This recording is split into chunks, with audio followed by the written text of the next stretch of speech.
ইলাহা, কোন ইলাহ নাই, এই দাওয়াত দিয়েছেন দুনিয়ার সমস্ত পয়গম্বর। এটা কি শুধু রাসূলুল্লাহর দাওয়াত ছিল?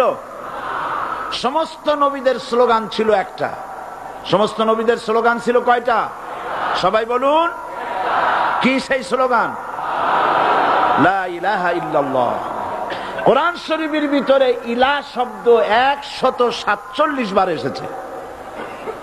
লা ইলাহার অর্থ যদি এই হয়, কোন উপাস্য নাই আল্লাহ ছাড়া, কোন মাবুদ নাই আল্লাহ ছাড়া, মুহাম্মদ সাল্লাল্লাহু আলাইহি ওয়াসাল্লাম আল্লাহর প্রেরিত রাসূল, তাহলে তো এত ঝঞ্ঝাট হওয়ার কথা ছিল না।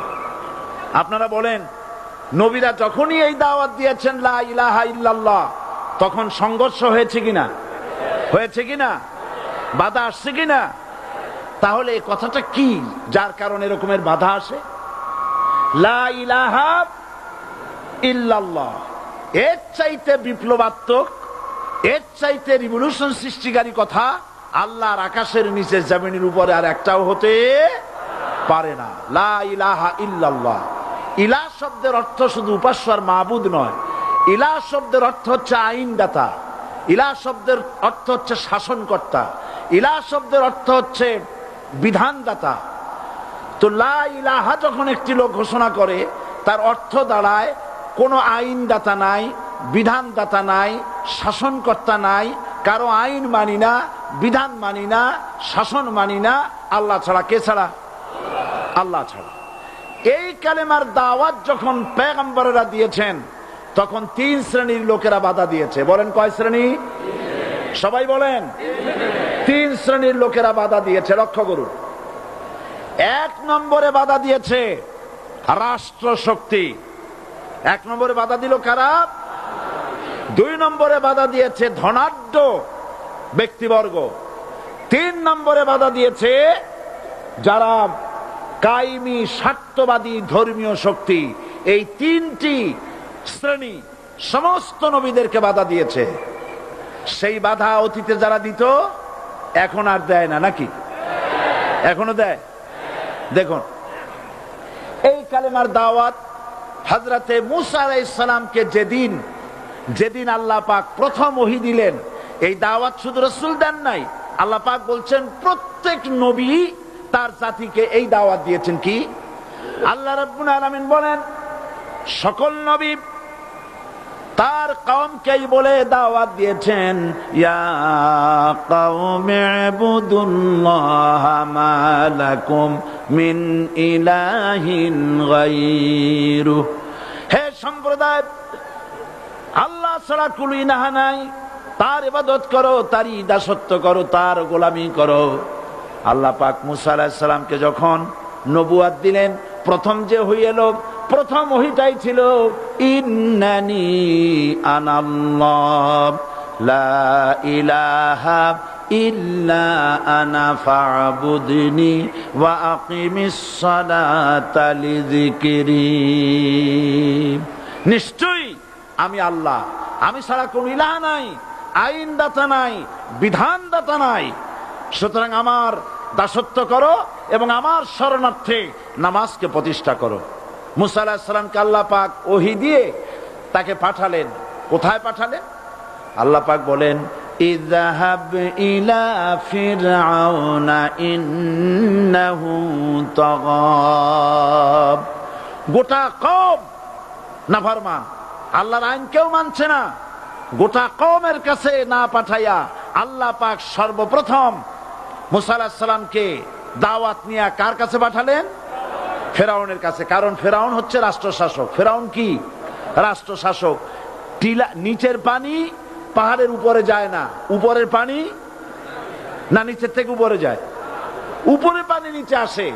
সুতরাং দেশ যারা চালায়, এই লোকগুলি যদি ভালো হয়, গোটা দেশ ভালো হয়। আর সমস্ত মানুষটা যদি, রাষ্ট্র যিনি পরিচালনা করেন, এই লোকগুলি যদি খারাপ হয়, গোটা দেশ খারাপ হতে বাধ্য। এই জন্য আল্লাহ পাক বলছেন, সর্বপ্রথম তুমি ফেরাউনের কাছে যাও এবং এই কালেমার দাওয়াত দাও। হযরতে মূসা আলাইহিস সালাম ফেরাউনের কাছে গেলেন আর দাওয়াত দিলেন, ফেরাউন পড়ে নাও লা ইলাহা ইল্লাল্লাহ। একটি কথা আপনাদের মনে রাখতে হবে, দুনিয়ার কোন ফেরাউন, কোন নমরুদ, কোন সাদ্দাত, কোন হামান কেউ বলে নাই যে আমি আল্লাহ, আমি রাজ্জাক, আমি খালেক, আমি পৃথিবী সৃষ্টি করেছি। কথা কেউ বলেছে? কেউ বলে নাই। কি বলেছে তারা? ফেরাউন বলেছে মা আলিমতু লাকুম মিন ইলাহিন গায়রি, আমি তো জানি না আমি ছাড়া আরো কোন ইলাহ আছে, এ কথা আমার জানা নাই, সুতরাং আমি হচ্ছি ইলাহ, আর তুমি বলছো লা ইলাহা। তার মানে হচ্ছে ওই সময় পয়গম্বরেরা, আল্লাহর নবীর সাহাবীরা তারা জানতেন যে আমরা কিসের দাওয়াত দেই, আর যারা শুনতো তারাও বুঝতো কিসের দাওয়াত শুনতেছি। আজ আমার দেশে একই কালেমার দাওয়াত দেওয়া হয়, কিন্তু মানুষেরা বুঝতে পারে না কি শুনতেছি। ভাষা জানার ব্যাপারে, বোঝার ব্যাপারে হলো আসল বিষয়। এটা বুঝাতে গিয়ে আমি মাঝে মধ্যে একটা দৃষ্টান্ত দেই এভাবে।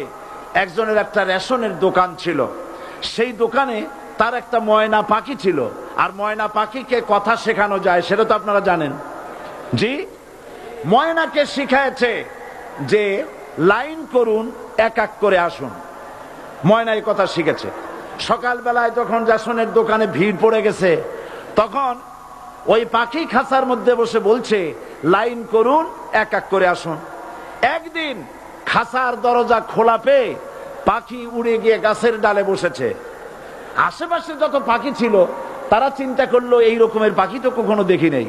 ময়না তো দেখতে কাকের মতো না, শালিকের মতো না, দেখতে একটা ভিন্ন রকম। ওরা এসে চতুর্দিক থেকে এই নবান্ত, এই যে নতুন এসেছে, ওরে ঠোকরানো শুরু করেছে চতুর্দিক থেকে। ঠোকরানি খেয়ে ময়না বলতেছে লাইন করুন, এক এক করে আসুন। এখন ময়না তো বোঝে না যে কি বলতেছি, আর যে পাখিরা ঠোকরাচ্ছে তারাও তো বোঝে না যে কি শুনতেছি। ময়না যদি বুঝতো যে আমি কি বলি, সবাই মিলে ঠোকরায়, তাই জান বাঁচে না। লাইন করে ঠোকরাইনি তো কলজে যাবে, সব ঠোঁটে ঠোঁটে চলে আসে, বোঝে নাই। আমাদের অবস্থা তাই হয়েছে। এই যে আপনারা এখানে দাঁড়ায়ছেন কেন? যারা যেখানে দাঁড়ায় বসা মানুষেরা অনুরোধ করে বসায় দেন। এত বড় বিশাল মাহফিলে আপনি দাঁড়ায়া কোন মানুষকে কষ্ট দিবেন না, জায়েজ নাই। মুসলমানদেরকে কষ্ট দেওয়া কবিরা গুনাহ। বুঝতে পেরেছেন? যে যেখানে দাঁড়িয়েছে আপনারা বসা মানুষেরা তাদেরকে বসায় দেন। সুতরাং এই কালেমার দাওয়াত যখন হযরতে মুসা আলাইহিস সালাম দিলেন, ফেরাউন বলল আমি তো জানি না যে আমি ছাড়া আরো কোন ইলাহ আছে, আইনদাতা তো আমি, তুমি নতুন কোথা থেকে আইনদাতা নিয়ে আসছো? ফেরাউন বলছে দেখো, আমারে বাদ দিয়া যদি অন্য কাউকে ইলাহ বলে তুমি মানো, আর সেই শিক্ষা যদি যে জাতিকে দাও, তাহলে আমি তোমাকে ধরে লাআজআলান্নাকা মিনাল মাসজুনিন, আমি তোমাকে কারারুদ্ধ করব, আমি তোমাকে জেলখানায় ঢুকিয়ে দেব। রাষ্ট্রশক্তি প্রথম বাধা দিল কারা? বলেন সবাই। সেই বাধা কি ওখানে শেষ হয়েছে না এখনো আছে? আছে কিনা জোরে বলেন। আমি তোমাকে জেলখানায় ঢুকাবো। হযরতে মুসা আলাইহিস সালাম বলেন ফেরাউন রে, জেলের ভয় আমি করি না, আমাকে জেলের ভয় দেখায়া লাভ নাই।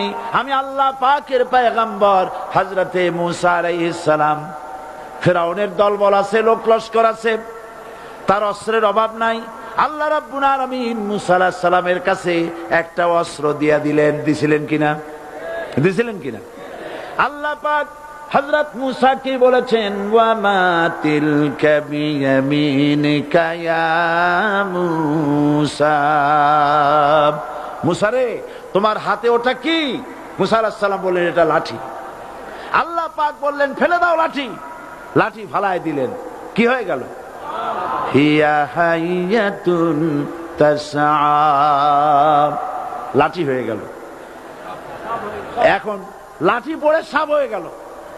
সাপ দেখে নবী হোক, ওলি হোক, সাহাবী হোক আর আলেম হোক, সাপ দেখলে ভয় করে না মানুষের? মুসা আলাইহিস সালাম ভয় পাইছে।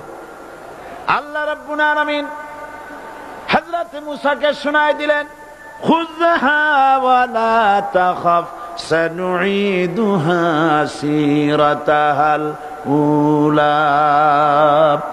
খোঁজ, ধরো, লা তাখাফ, ভয় পেও না। আল্লাহ বলছেন ধরো, ভয় পেও না। ধরার সঙ্গে সঙ্গে স্বাভাবিক অবস্থায় ফিরে আসবে, আবার লাঠি হয়ে যাবে। এখন আল্লাহ বলছেন ধরো। মুসা আলাইহিস সালাম কি ভয় পাওয়া উচিত হবে? উচিত হবে? মুসা আলাইহিস সালাম কি ভয় পাইছিলেন? কারণ হচ্ছে এই দুশমনের শক্তিটা খুব বড়ই দেখা যায়, মনে হয় যেন অনেক বড়, কি জানি কি। আল্লাহ পাক বলছেন ইন্না কাইদাশ শায়তানে কানা দাঈফা। শয়তানের চক্রান্ত যতই তুমি মনে করো অনেক ষড়যন্ত্রের জাল বিস্তার হয়ে আছে, আল্লাহ কয় কিছুই না, দাঈফা, অত্যন্ত দুর্বল। আল্লাহ পাক বললেন ধরো। মুসা আলাইহিস সালাম সাপ ধরলেন, সঙ্গে সঙ্গে লাঠি হয়ে গেল। ফিরআউন বরদাস্ত করল না, রাষ্ট্রশক্তির পক্ষ থেকে আক্রমণ শুরু হলো। অপরাধ কি? মুসা আলাইহিস সালামের অপরাধ কি? কি অপরাধ? মাশাআল্লাহ, বুঝতে পেরেছেন। অপরাধ হচ্ছে তিনি বলেছেন লা ইলাহা, জোরে বলেন লা ইলাহা ইল্লাল্লাহ। এই কালেমাকে আজ আমরা ভিক্ষার বুলি বানাইছি। এটা হলো সার্বভৌমত্বের বুলি, এটা হচ্ছে আল্লাহ পাকের সার্বভৌমত্বের কথা। আজ আমরা মানুষের কাছে আমরা শুনি, মানুষেরা ভিক্ষা চায়, লা ইলাহা ইল্লাল্লাহ, এক মুঠ চাউল দেন, লা ইলাহা ইল্লাল্লাহ 10 খান পাই দেন। এই হচ্ছে কালেমার জিকির। আবার কেউ কেউ জিকির করতেছে লা ইলাহা আস্তে, ইল্লাল্লাহ জোরে, এমন জোরে কলব সাফ করে, কলব তাতে থাকলেও পারে, গেলেও পারে। এই কালেমার জার, এর আঘাত পয়গম্বররা মেরেছেন। হযরতে মুসা আলাইহিস সালাম যখন বলেছেন লা ইলাহা ইল্লাল্লাহ, এই ধাক্কা ফিরআউন বরদাস্ত করতে পারে নাই। দরিয়ায় নীলের ভিতরে আল্লাহ পাক ডুবাই শেষ করে দিয়েছেন, দেন নাই? হযরতে মুসা আলাইহিস সালাম তার উম্মতেরা দরিয়ার পাশে বসে দ্বীনি কথাবার্তা বলতেছেন। এমন সময় ফিরআউন, তার শত্রু হচ্ছে মুসা আলাইহিস সালাম। শত্রু কেন? মুসা কি ফিরআউনের পাকা ধানে মই দিয়েছে নাকি? বলেন আপনারা। তার হালের গরু পিটায় মারছে নাকি? অপরাধ হলো তিনি আল্লাহর জমিনে আল্লাহর আইন প্রতিষ্ঠার কথা বলেছেন। এই শুধুমাত্র এই অপরাধে ফিরআউন তার দলবল নিয়ে 3 দিক থেকে আক্রমণ করেছে। মুসা আলাইহিস সালামের উম্মতেরা ভয় পেয়ে গেছেন। তারা বলছেন ইন্না লামুদরাকুন, আমরা পাকড়াও হয়ে গেছি। 3 দিকে সাড়াশি আক্রমণ, 3 দিকে শত্রু, একদিকে দরিয়া, পালাবার রাস্তা আছে? হযরত মুসা আলাইহিস সালাম ভয় পেয়ে গেলেন, সারেন্ডার করলেন না। হযরত মুসা আলাইহিস সালাম বললেন কাল্লা, কখনো নয়, ভয় পাওয়ার কোনো কারণ নাই। রব্বি সায়াহদিন, অবশ্যই আমার রব আমার জন্য রাস্তা করে দিবেন। ভয় পাইও না, আমার রব রাস্তা করে দিবেন। আল্লাহ রাব্বুল আলামিন হযরত মুসা আলাইহিস সালামকে অর্ডার করলেন, হাতের লাঠি দিয়া দরিয়ার উপরে আঘাত করো। হযরতে মুসা আলাইহিস সালাম দরিয়ার উপর আঘাত করলেন। রাস্তা ছিল দরকার একটার, এক বাড়িতে আল্লাহর হুকুমে লাঠি দিয়ে একটি আঘাত করার সঙ্গে সঙ্গে হযরত মুসার তার সঙ্গী সাথী দরিয়া পার হওয়ার জন্য দরিয়ার মধ্যে দিয়ে আল্লাহ 12টা রাস্তা পয়দা করে দিলেন। সে আল্লাহ আছে না নাই? এত আসতে বলেন কেন? ভয় পাওয়ার কারণ আছে? রাষ্ট্র শক্তি বাধা দিয়েছে সমস্ত নবীদেরকে। কেন? নবীদের চরিত্র খারাপ? জোরে বলে, নবীদের চরিত্র খারাপ? নবীদের চাইতে মাসুম, বেগুনাহ, উন্নত চরিত্রের মানুষ আল্লাহর আকাশের নিচের জমিনের উপরে আর হয় নাই। তোমরা যে সব নেতাদের পিছনে দৌড়াও, অমুকের সৈনিক, নেতা নেতা করে মরো, এইসব নেতা যাদের পিছনে দৌড়াও, এই নেতাগুলি, আমি জিজ্ঞেস করি আপনাদেরকে, এই নেতাগুলি জীবনে একবারও জেনা করে নাই। এ ব্যাপারে অনুসারীরা আপনারা কি নিশ্চিত? মিথ্যা কথা জীবনেও কয় নাই, প্রতারণা করে নাই, ঠাট্টা করে নাই, বিদ্রুপ করে নাই, মদ খায় নাই, মানুষ হত্যা করে নাই।